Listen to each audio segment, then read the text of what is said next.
taking one more quick yet shirtless stop into the past. It's Feature Please, a heinous trip at Warp 5. My name is Joseph. And I'm your co-host, Peter. Peter, before we talk about Enterprise and the season finale episode that we have watched, I instead would like to segue back into the second best thing we talked about last week, which was Strange New Worlds. The best being clearly your Artemis Con experience. I'm glad that the listeners have been able to find such joy in that, going to such great lengths as to find convention photos and me being forced to see that when I'm being secretly photographed and not sucking it in. I am in desperate need of a diet. Listen, as a fellow middle-aged man, I feel you. I was told I had a hop body. Hop body? Oh, okay. Hop's I get it. Fat ass for Stranger Things. Yeah, okay. I'm in a bad place right now, Joe. I need help.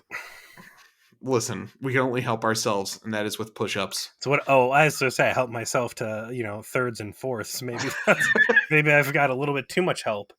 Yeah. So Strange New Worlds. I had watched 3 episodes by the time we spoke last, and the third one being, FYI, number 1's a mutant. Right. Not Mystique, but a different one. Yeah, a different mutant. We got into, I believe you called it the submarine episode, which was our first taste of the Gorn. Mm-hmm. Fucking great episode. Fantastic. Like, just something came over with a magic wand and tapped it 3 times and ta-da! High quality from stem to stern. This is good.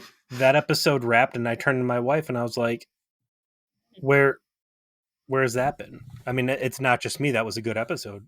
And she's like, yeah, and I think it's focusing in on one plot line.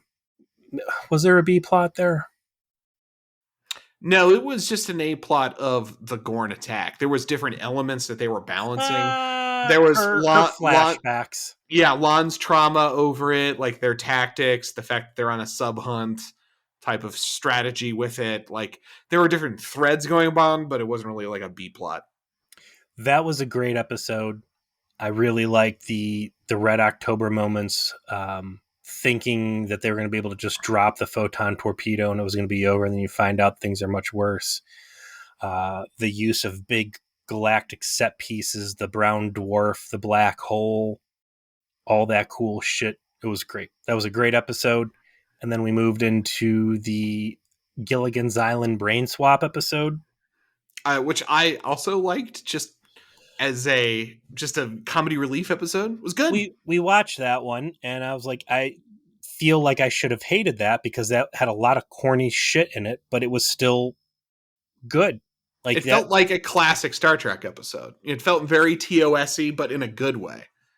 I don't know if I would say it felt TOS-y, but all of the pieces worked. It reminded me of the Neelix and Paris versus the Raptor people episode, where on paper it was so absurd that I'd think that I should just say, no, this isn't going to work. But they did it well. I thought the stuff with Spock and his wife, getting to see each other's point of view, was endearing, and it worked well. And I didn't. Not only did I not hate it, but it was good. I enjoyed watching it. I like that that's an episode that had an A plot, a B plot, and a C plot, which I thought was very cool. And the A plot being the brain swap. I liked that they peppered that with just enough of Chapel and her kind of third wheel nature to what was going on, and her own sort of like inability to connect with other people emotionally, and that she's kind of like stuck with her bad choices with that. That was good. Who's the Vasquez / Maverick character? Ortega.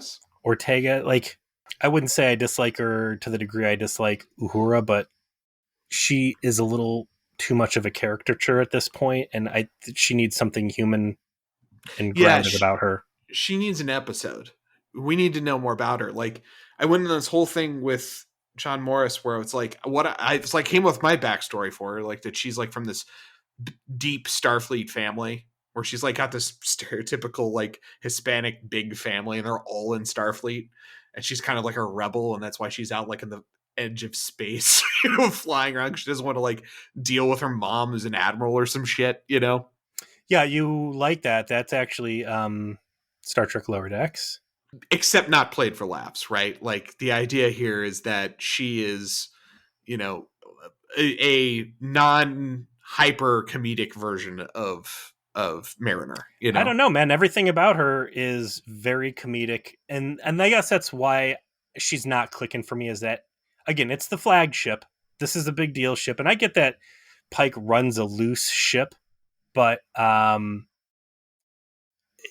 just she's the one always there with the zinger, one liner, uh, tension breaker. I guess would be the function she's serving, but it's too much. It's Yeah, Marvel levels of one. she can be too much. They need to turn her down and make her a little bit more serious. I love the C plot in episode 5, which was the negotiation. That's Was that the probably C plot? So where are you putting the scavenger hunt? the B plot. No, You that's call that the C plot? Okay. I would put the scavenger hunt as a C plot, which by the end the force field was stupid, but I did think it was cool of people signing the oldest piece of the outer hull that hadn't been Yeah. replaced. That was Makes neat. it, and it's also it's like a very Navy thing.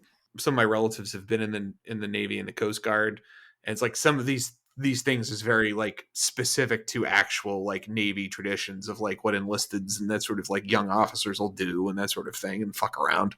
I also thought the transporting directly after the gum loses its flavor reignites the flavor in the gum was so fucking cool and It interesting. was. It's like, huh? Like what? It worked. It's reconstituted. Who knew? Like brilliant, absolutely brilliant, and Amazing that cheeky, fun stuff like that has been in the writer room the entire time and just being misapplied to every other fucking shitty corner of Picard and Discovery and whatever.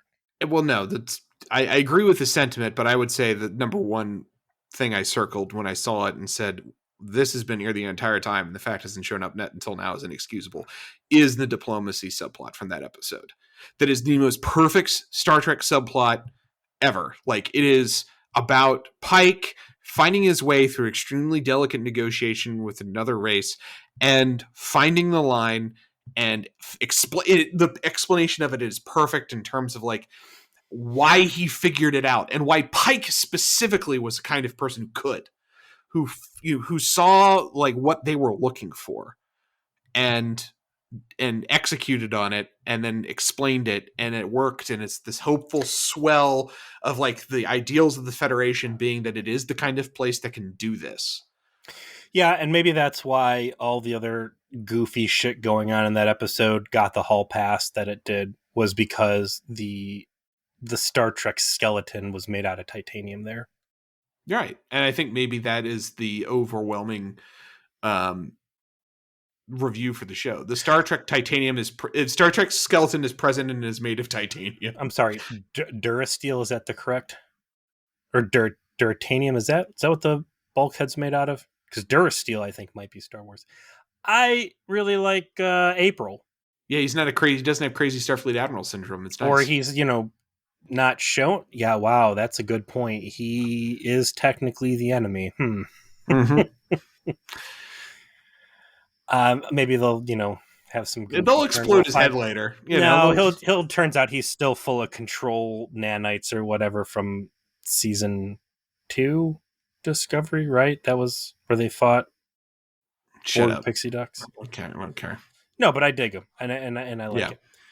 So, Strange New Worlds going well. We'll see what the next episode brings, but we need to bring season 1 to a close. Season 1, episode 26, Shockwave. In the memory alpha for this episode, there's the following entry. This episode marks the end of the first season of Star Trek Enterprise. The installment had the working title Untitled Season Finale.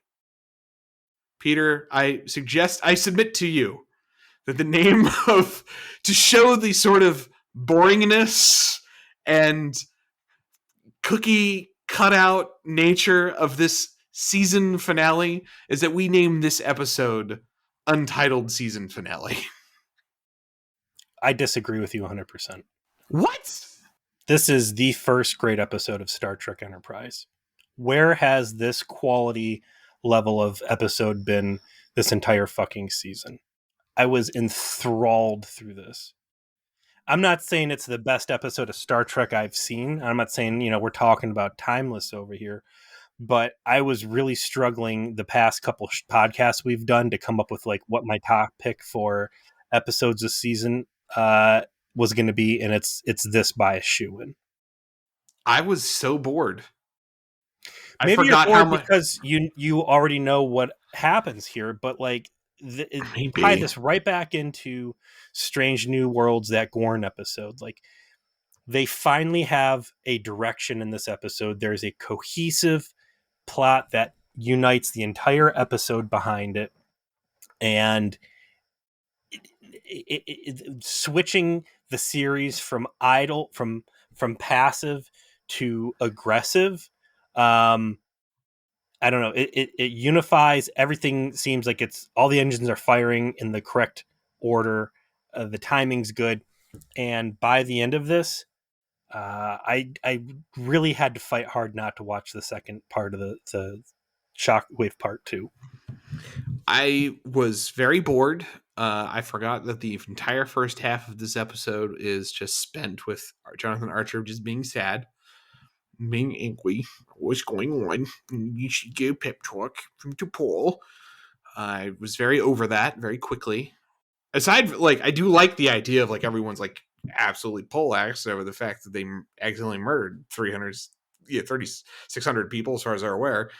It nothing happens in this episode until the time travel thing happens, and that doesn't happen until fucking nearly halfway through it. And then it's a lot of like training montage level. Here are all the answers so that we can actually like bang this out. And it's neat that it's drawing on things that happened earlier in the season. Of course, like having to go consult Daniel's database for like the stealth ship, and then like all the future science that he brings into play to be able to like pull this caper off. And then they have the least shitty gunfight of the season while they solid snake their way into it. Cool, good enough, I suppose. But then it just ends with this, submit to me. Okay, now I'm in the future. It's over. Episode's over. Like it spent half its runtime just spinning its wheels before it got to anything. I liked it. And let's talk nitty gritty here. We begin with the crew of the Enterprise discussing this week's adventure, and it's going to be going down to a mining colony. We get some quick fill-in about the matriarchy that they have recently kind of transitioned away from. How progressive. They've given men rights. They decide to descend. I don't really know why Reed is involved in this little excursion, especially since there is a tricky protocol that must be rigorously followed to enter the atmosphere of this mining colony. Because you do things the wrong way and you might just thermonuclear warfare the entire place into oblivion. So instead of bringing Mayweather, who is presumably an okay to good pilot, they bring the tactical officer who, I don't know what his pilot. I know he's a scientific whiz kid who just developed fucking shields. Yes, force fields. He just invented them. They're anti-cum force fields at a minimum. Still making sure they're working on other things. That's a good point. I know you shouldn't leave him around your drink at a nightclub. Very true, 100% correct. I know that he's like partially suicidal from Shuttle Pod 1. But apparently also second best pilot, I guess? I don't know. So they take him, then they accidentally holocaust the planet. This is, I don't know what these people were called, but this is basically the second most brittle planet in the history of Star Trek since the Maury from Random Thoughts. We're bringing nasty thoughts to the surface could like severely cripple society. I didn't think we could come up with like a more we should not be part of the intergalactic community race until we find out a planet where if you put the brakes on the wrong way, you're going to burn the sky off. Everyone dies immediately. Like, everything on the surface of this planet will be Holocaust if anyone visiting this planet makes this mistake. And then it happens. Like, ba-dum, bum, ba-dum, bum. Moops. Shouldn't have taken that job, guys. Yeah. You just like living your little minor life. You're one of the fucking seven dwarves mining away on this planet. Hi ho, hi ho. It's off to space, the rocks we go. And then your pickaxe And then you're just dead. By accident. You're just dead. Everyone's dead. Your kids are dead. Your wife is dead. Your museum's blown up. Your museum, everything, the plants, your dog, it's all dead. It's all dead instantaneously because some fucking hairless apes showed up and burnt your sky away because they tapped on the air brakes. Flyer and it's all gone. So we enter the sad phase of the episode, which you were shitting on. I thought it was good. They get back up there. I like the stages of grief that Archer and the crew go through. These are not soldiers. These are not seasoned space dudes, as you've pointed out many times. These are curious scientists who are out to just explore, right? There's no mission that we have really seen from Starfleet other than, hey, we need you to deploy the subspace relay network and occasionally go do some bitch work for the Vulcans to make up for the fact that we stabbed them in the back with the Pajem incident. And here they are doing their exploration thing, getting a fair shake, and they just mass murdered a fucking planet. They can't even believe it. Like, Archer is like asking, like, there has to be something. And Hoshi keeps like trying to say, like, no, literally everyone is dead.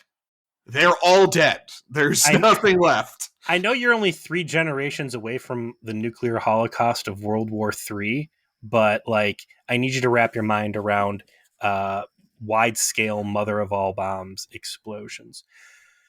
I like how far off of his character he falls, like to really show how shook he is, where he starts getting like mean and snippy with the crew at first while he's in this like period of denial.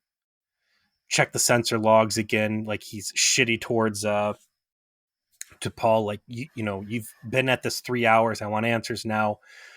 Reed's pretty steadfast that the shuttle did not vent the plasma, that all the logs confirm it, and that they verified, they basically took the shuttle apart and that they feel good about the answer that did not ignite.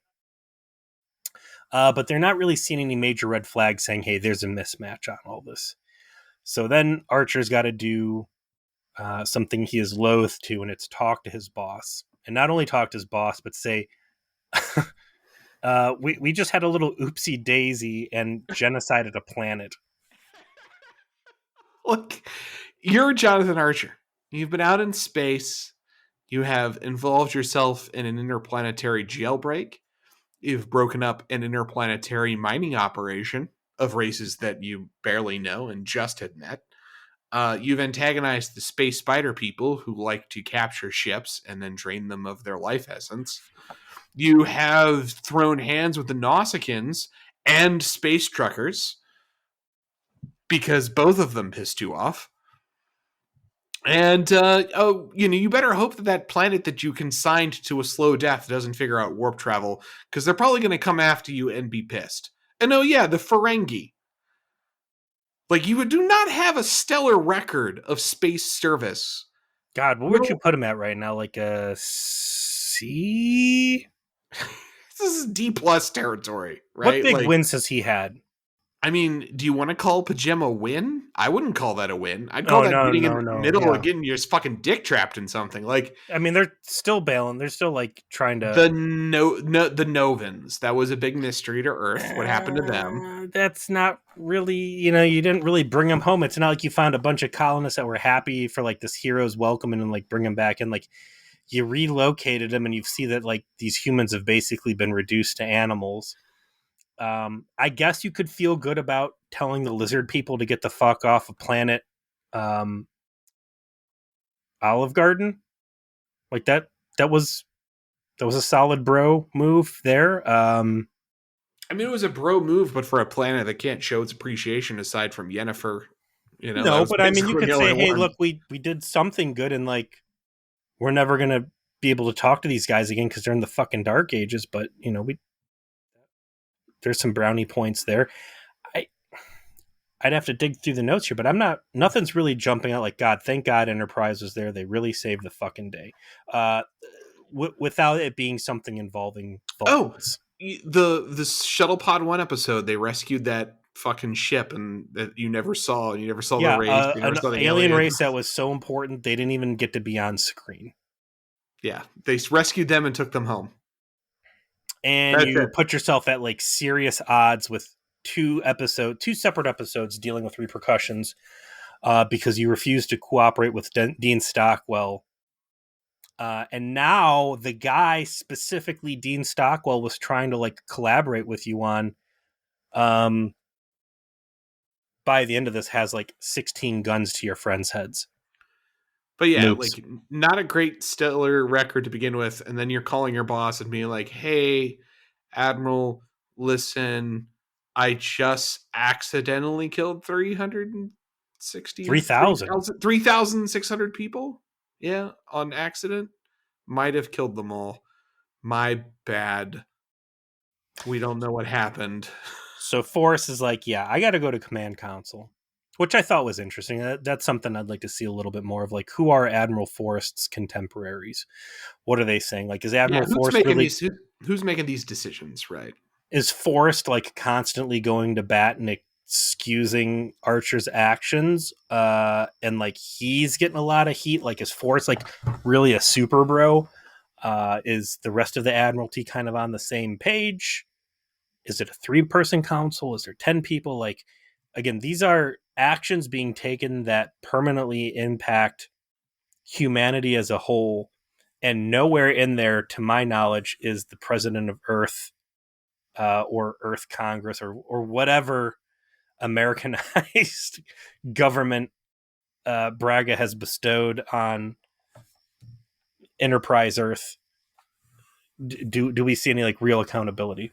Archer's having sad times playing with his water polo ball and being shitty to Trip and just kind of like moping while he waits to hear back from from Forrest. I like it though because it's a guy that's again a friendly do-gooder, and I'm air quoting because I don't think a do-gooder would leave people to rot to cancer like the weakest shit waiting to happen.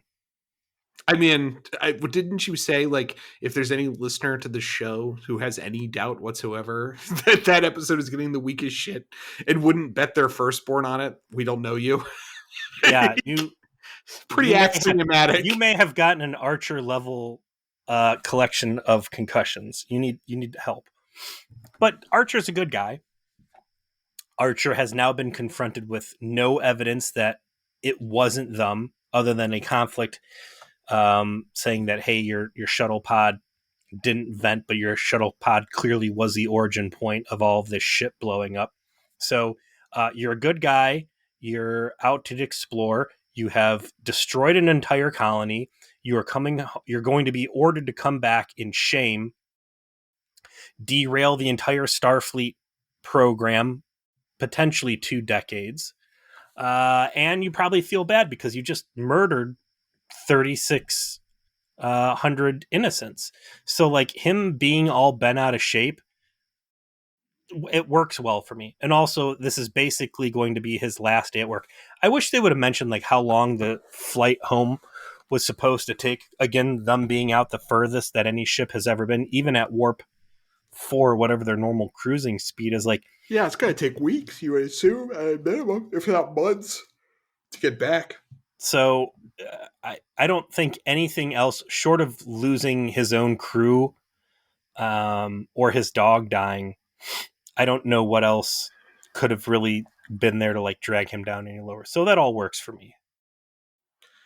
I felt like it just was a little bit too much when he refused to hear out to Paul's like evidence that there could be something more to what happened once that evidence becomes available.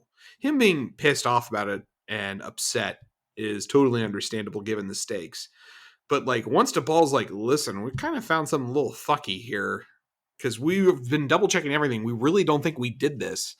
And now we're finding some EM signatures we can't pin down. And he just is dispassionate about it. He refuses to accept this olive branch that T'Pol is bringing him to be like, there is potentially a way we can explain this. And he doesn't really seize upon it Let's until he time travels. let's tap the continuity here. We know that Archer unreasonably hates the Vulcans, and it fleshes out here a little bit where he is tying the incident that just happened here into preconceived notions about Ambassador Suval, Mm-hmm. and that no matter what the truth is here, that Suval has enough evidence based on what has transpired that one way or the other, he's going to be able to cut Starfleet's dick off, and it's going to be with scissors that Jonathan Archer handed him. So again, I understand that, like, okay, well, maybe there's something a little fucky here, but it's like, you don't have a clear smoking gun. There's nothing on a silver platter. Even if I come in with something kind of like 30% credible, it's almost going to hurt me more to bring that up, because then that's just more hope I'm putting in for Suval to crush under his heel. Whether or not Suval would or not, it doesn't matter. Suval. Arthur's You keep saying Suval. It's like he's a Vulcan named Sue. Whatever. I don't care. What's his real name? Gary Graham. Gary Graham. Well, there we go. Much easier. Gary Graham's gonna fucking stomp it out, and you're better off not even trying to defend yourself, because that's just less fronts to lose on against Gary Graham. I would accept that if the stakes weren't so dire. Like they're talking about like Starfleet basically being kicked in the dick for 20 years. Like no exploration for 20 years. This is what they're talking about. Which again, And why does the Vulcans have any say in what Earth does and doesn't do? they don't have like control over it, but they have influence. And so they're using their influence to convince them. That's kind of the vibe. And it's like, well, if that's the case, then it really matters if you've got some evidence, even if it's not, completely exonerating, that it is not necessarily your fault, right? Also, have we ever seen Archer in a weakened state emotionally? Like, obviously, we saw him physically weakened when he was pumped full of cum in just as any man would be, pumped full of cum. I mean, there's only there's only so much cum you can have. No one's going to keep high spirits under that much nut. But this is truly a low point for him. I liked them going around the ship and kind of exploring quickly what other people were going through. And I don't think anybody else has like the level of criminal culpability on this that Archer does, short of Reed, who doesn't really seem to give a fuck. He's like, I know I didn't do this, and that's all that matters. And like zero remorse out of this guy. Total serial killer. I'm that's why I'm convinced that he is. As he puts in roofies into chicks' drinks, he is murdering minors. That's the Reed way. He's British. He's a space imperialist. He does not care. But they get into. He just thought they were a bunch of space Indians, and he was going down there to take their tea. Jeez. They get to Mayweather, and I'm like, oh, we might get something interesting here, because it's like, oh gosh, stinks that we're going back already. And then I don't know if he's talking to Hoshi or what. But it was Hoshi, like, yeah. Like, well, I'm sure you can find another job somewhere. And he's like, well, we're all so famous. Like, yeah, well, I don't know, maybe we're infamous. I was like, oh god, are they gonna like basically identify now that he's been like kicked out of space trucker culture and he's no longer welcome in boomer circles because he's a sellout? No, they shy away from all that, but they do touch on an interesting point where the infamous nature he's talking about isn't him personally as a as a quitter to the boomer life, but that word on his back on Earth that Enterprise is not exactly regarded as like a bunch of heroes. Like their failures seem to be pretty well known at this point. Which is nice to hear because we've been witness to them, right? Like they don't acknowledge it directly, but they do like hint at like Enterprise has been getting its dick into a lot of people's fucking pies. It's not probably necessarily something everyone's super thrilled about. Like, what the fuck are you doing out there? This isn't good. That's neat that there's a little bit of acknowledgement of that. And that maybe a little bit of this is earned, right? Like maybe the murdering of 3,600 people you didn't do, but there could be other reasons why cutting you guys off is right. Like you haven't had a perfect record out there. Right. And I think that would not have been an awful conversation part to Archer and T'Pol talking is like, you know, we've come out of a couple situations not exactly smelling of roses, but we've been able to like keep the needle between like black and red, right? Mm-hmm. And now we are way into fucking red. Like, had we aced everything prior to this, we would still be fucked. and this would have happened, like maybe we could have had some brownie points to like squeak us through, but it has not been a good 10 months. And now it has been a tragic 10 months. And this is the nail in the coffin for us. So eventually, Archer goes on a time trip. He goes on a little adventure to yet another spacious and well-appointed San Francisco apartment. He's bummed out. He goes to get in bed, turns the light off. He's got his shirt off. Of course. It just gratuitous amounts. And I want to tell you real quick. I also speak that man is as old in this as we are now. And, you know, maybe these are goals for you and me when we go on our diets and go to the gym. We want to look like Jonathan Archer did in 2001. I was just about to shit on him shirtless. No, as I sit here as a fat ass who's disgusted with his own pictures on the internet.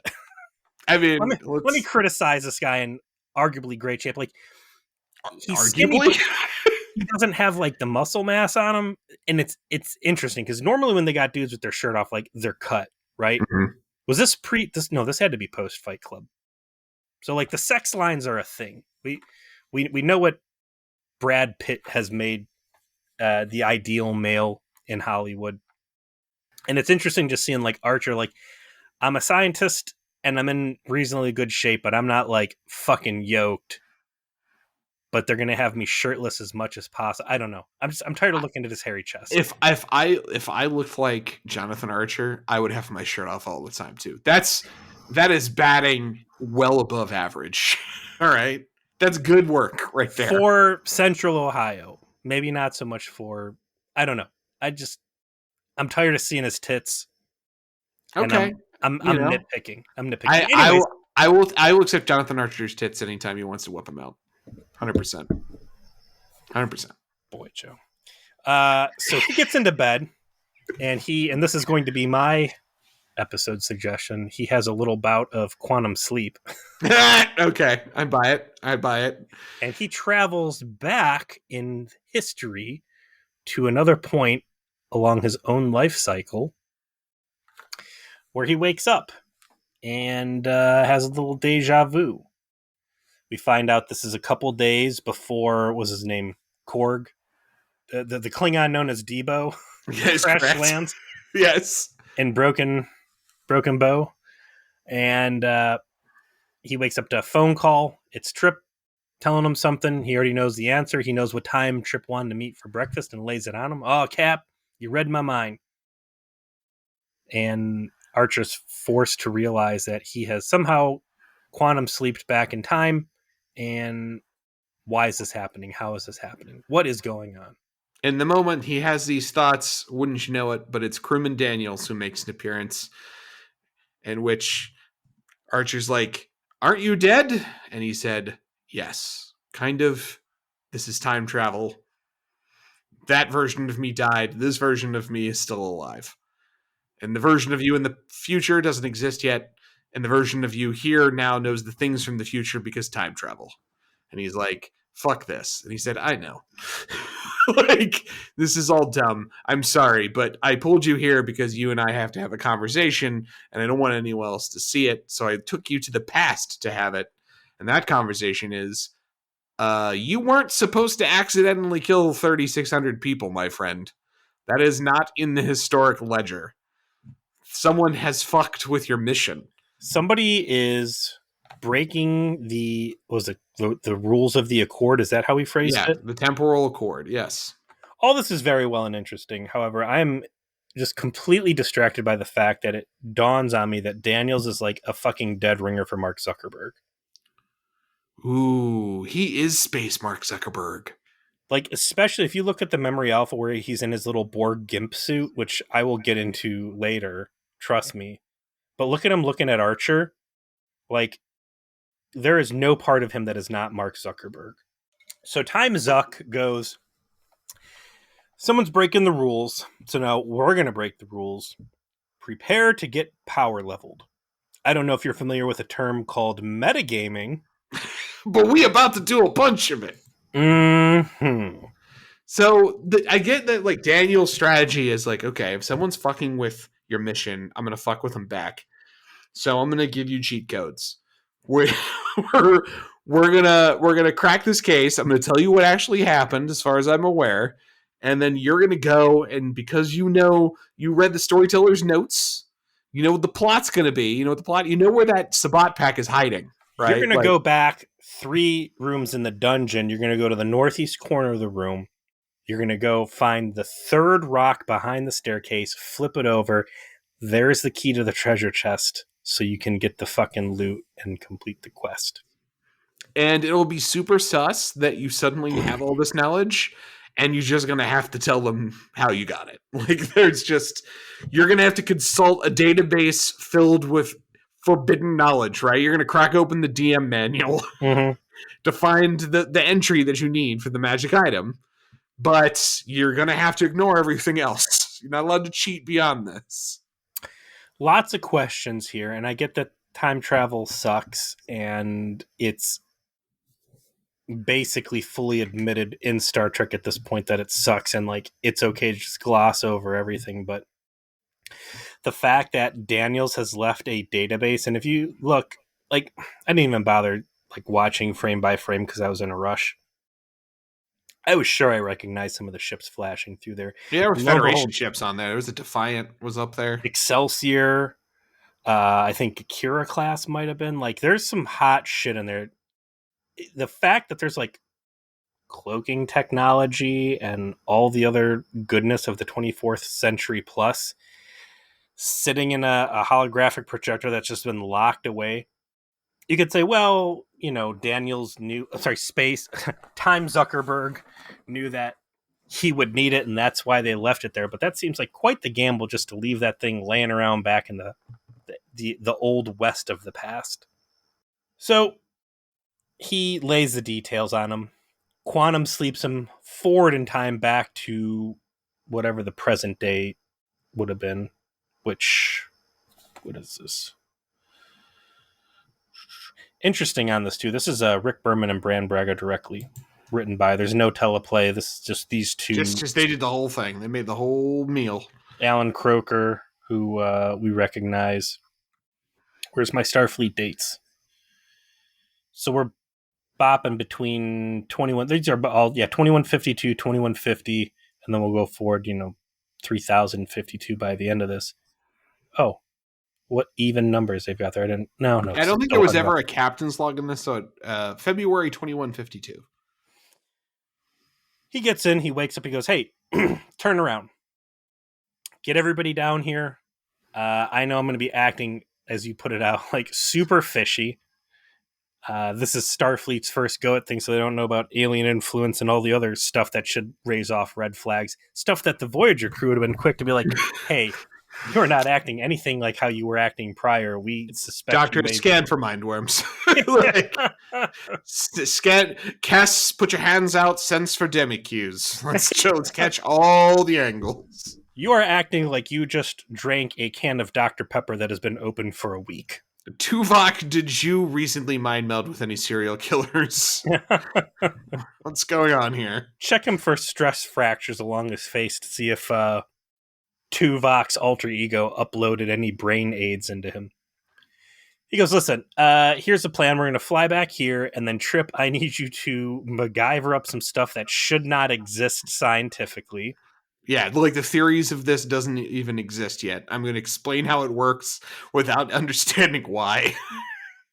Mm-hmm. Also, no warnings, like never discuss this with anything. Don't make logs on this. This is all off the record. Like there's no talk like that. And then it's everything you just said. he gets a copy of the script from Time Zuckerberg, along with all of the Game Master DM materials, knows the exact coordinates where the Suluban cloaked vessel is that they're about to go raid. They fly over there, they deploy their popsicle sticks and scotch tape Suluban cloaked ship detector system. The Suluban start waking up. They bingo their weapon systems and all these are like critical points. Like it's such blatant cheating. I love it. Yeah, it is to the point where it is so obvious that they have special information that it's part of the plot. Like that Silic's like, yeah, we got owned so hard. Clearly, someone helped them. I'm sure 100% has aimbots. Okay, he Yes. 360 no scoped us.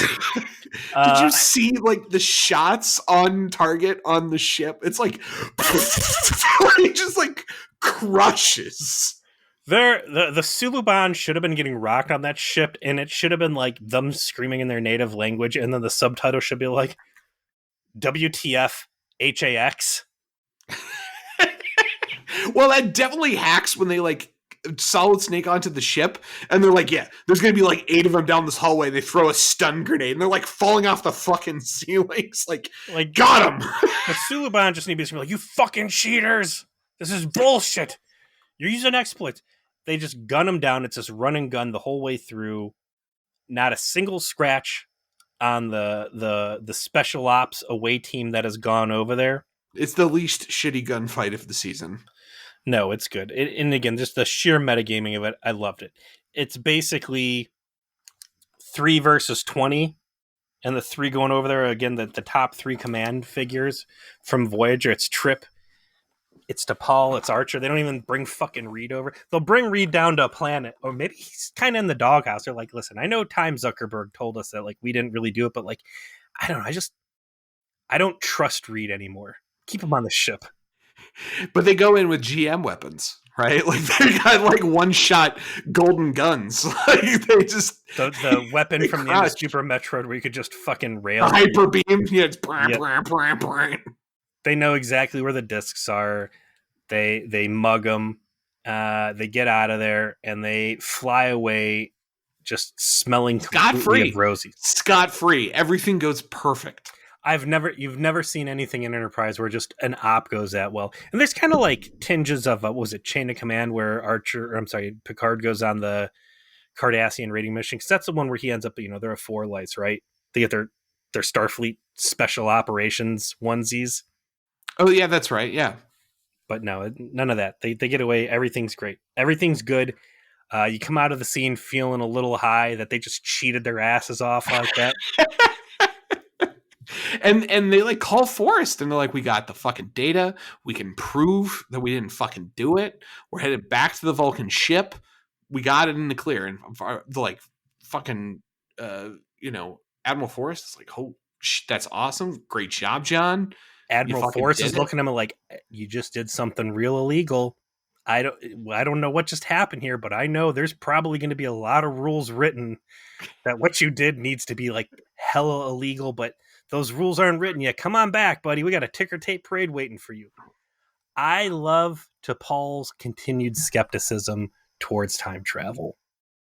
She just will not buy it. No matter... She was just party to the most ridiculous cheating of all time, and she still will not accept it.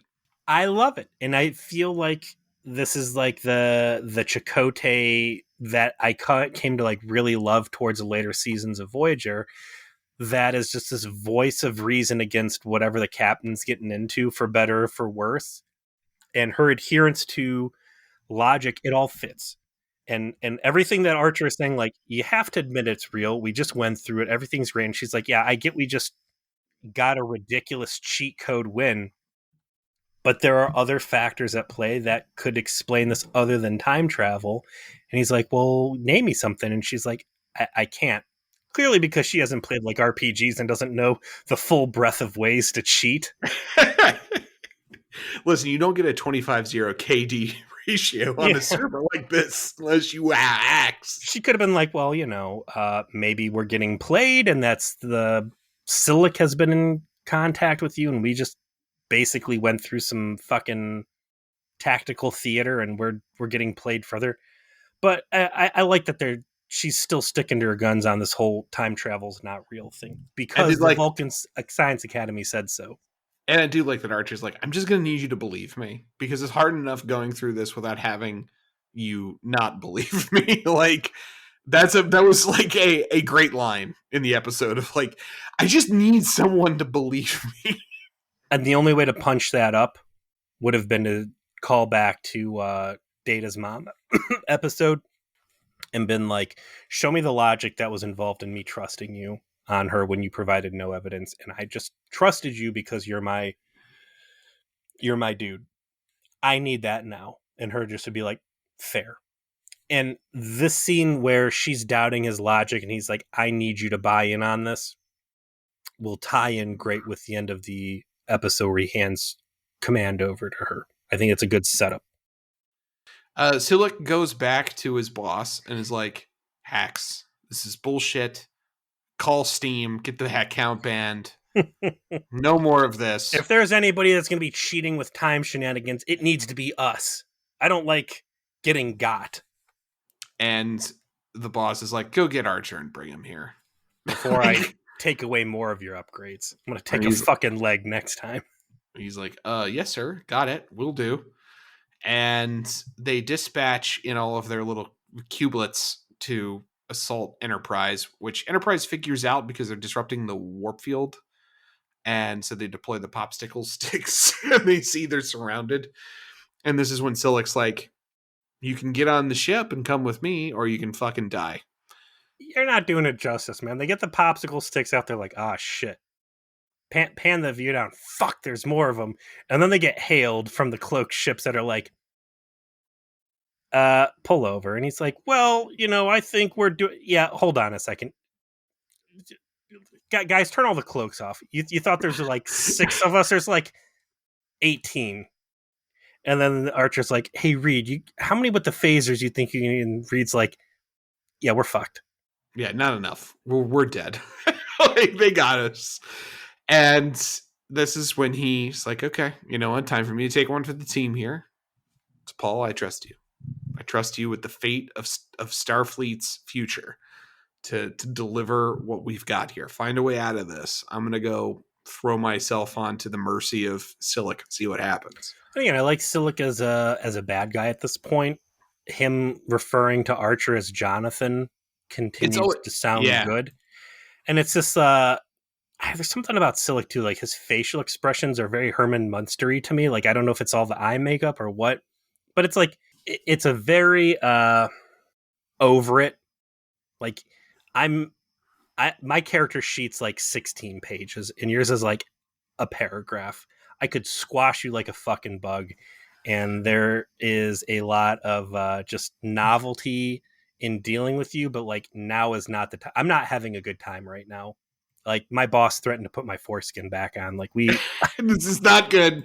That is not a comfortable experience. I would not be able to W. I would not be able to go to Temple. Like we need to be very clear here. You can come on my ship, and if you do not get on my ship, then I have an okay just to obliterate you right now, and you are in a no-win. So that's... how do I know I can trust you? You have my word, and that's it. And Archer knows that's as good as it's going to get. Again, tying back to the conversation with DePaul earlier about I need someone to just trust me. They have forged this camaraderie late season that has really come into bloom. I could have gone for a little bit of a reaction from Tucker, right? From Trip. Like, how does he feel that now push has come to shove and Archer is handing the future fate of Starfleet exclusively to Vulcan hands? Very meaningful. It's a nice, like, putting a nice little, like you said, a little boat on their plot line together through season one. And he goes to go down through the turbo lift to get onto the ship. And that is when he finds himself in what a scene that is purposefully designed to look like ground zero at 9/11. I didn't get that. I didn't get it either watching it this time. It is what they said in the memory alpha was intended as, and probably at the time probably felt that way because the Maybe. imagery was everywhere. But that's long enough ago now where I was like, this just looks like a ruined city, He post-apocalyptic city. walks off the turbo lift and he walks into ruin. My thought initially was that he was on the wreckage of Enterprise. Like, nothing about that hallway looked like it was a terrestrial destination. It looked very much like destroyed corridor of Enterprise. So he'll start wandering around there. We cut back over to Enterprise, and Silik's like, your boy's picking the wrong time to fuck around right now. I made you a solid deal. I don't know where the hell Archer is, but now is not the time for shenanigans. And then Paul's like, what are you talking about?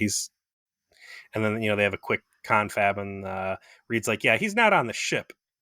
She goes back to fucking Silik like, well, he's not on the ship, so you might want to ask your ship again if he actually got on there. There's some confusion. Silik's fucking pissed. And I think we stay fast forwarded now into what I'm going to call post Judgment Day. That I do like the I guess the CG art of the blown apart city. It's very intricate, very nice. And Daniels is like, I literally had breakfast here a half hour ago. I cannot explain what is happening. Yes, fully gimped up Time Zuckerberg emerges from the shadows, stunned by what he is seeing. Half an hour ago, the vista you are looking at right now was the most beautiful thing you could have possibly seen. And they will have a conversation where it becomes clear that things have escalated beyond even Time Zuckerberg's comprehension. And I think that's what really sealed me on the cliffhanger that we're going to get here, because the play clearly was for Time Zuckerberg to, I don't know though, because like Time Zuckerberg should have thought that Archer was going to go with the scot-free. And I don't think he was pulling him up from the future to save him from the Suluban so much as be like, what the fuck happened? Like, well, he says, Time Zuckerberg says, I was told that I need to bring you here because if you got on Silik's ship, that was going to ruin the timeline. And then I did that, and now the timeline is a post-apocalyptic wasteland. So someone was wrong. That's about how he puts it, right? Like, Rutro Raggy, we have gone done fucked up, and all of my time tech is destroyed, so I can't send you back. yeah, you're stuck here. Your crew's fucked back in the past. I'm clearly shook. My world is destroyed. Nothing is good. You have now seen me in my GIMP suit, which embarrasses me. And also, we are stuck on like the 98th floor of a wrecked skyscraper, and I don't see any sort of like emergency escape down. So we are super fucked. There is a lot of there's a lot of layers of time cheating that have gotten up to this point, and the fact it just spiraled out of control feels good because time stuff is so fucky anyways. Because it's always like just this god tier thing that just happens and makes everything better. The fact that like, oh, we've upped the stakes by making it so this shit is also busted, and now whatever they do to fix this is going to require just genuine ingenuity, is an improvement. But I stand by my earlier statement, Peter. I do like that the plot gets going halfway through finally, but they spend way too much time moping around. I get that it's important that like they did this bad thing happened and they have the gravity of it, but you've only got 45 minutes. You're trying to wrap up the season.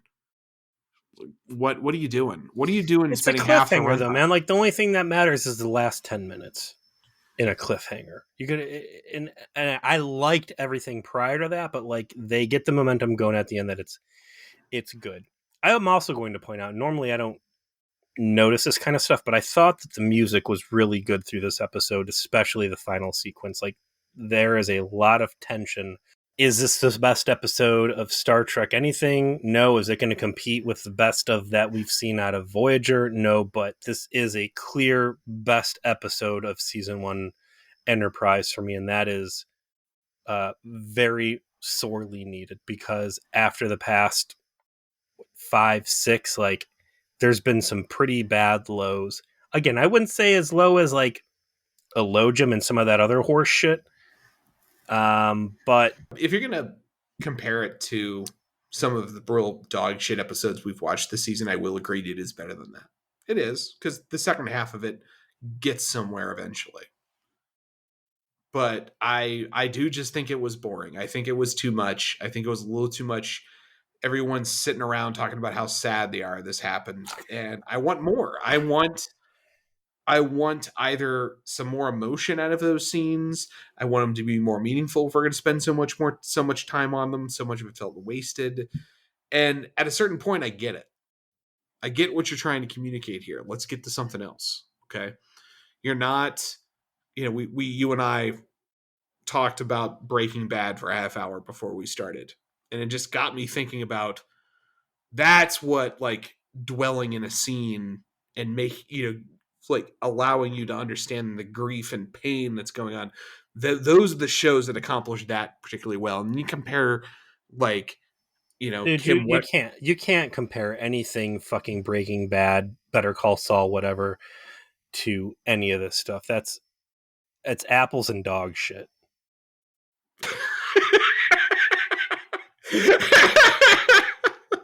Maybe that's the title of this episode, Apples and Dog Shit. Well, I think you're wrong, but I want to see what the fans think when they hear about this on the support group.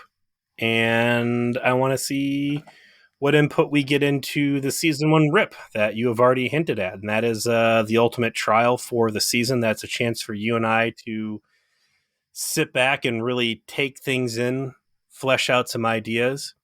We've got some infamous awards that we give out every season, but I already started feeling out topics from the trauma support team, and we've got some good new input for some things to discuss about season 1 that coming from some directions we haven't really looked at before. So I look forward to getting into that, laying season 1 to rest, and I am very excited to pick up with Shockwave part 2 when we begin season 2 and see where all this is going to go and how Archer's going to get himself out of his ultimate time debacle with Gimp Suit Space Zucker. I'm sorry, Time Zuckerberg.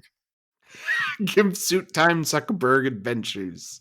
He looks. I'm looking at this screenshot of Time Zuck looking at Archer, and he's got this black like Gimp suit on, and it's Borg reminiscent. And how good would it be that when Archer leaps forward into the mega future, the year 3000, whatever, Earth has been colonized by Borg. Time Zuckerberg is a Borg. And whatever these consequences are, like, it's not hot. Listen, I don't. The one thing that this show has going for it right now is the Borg is not involved. The show can't hurt them anymore. And after what Voyager did, I understand why that is a benefit. I'm just saying that if Zuckerberg had like fucking wires and stuff coming out of his face, and you see that ultimately Earth in this timeline had been assimilated, and for whatever reason it would have been interesting. But you're right, that is fire too dangerous to play with it. It's better left untouched. And better left untouched is talking about this boring ass episode any further, and we'll see you next week. That's right. I get the last word, Peter. I edit it. I'm just going to edit out that moan. No one's going to know. No one.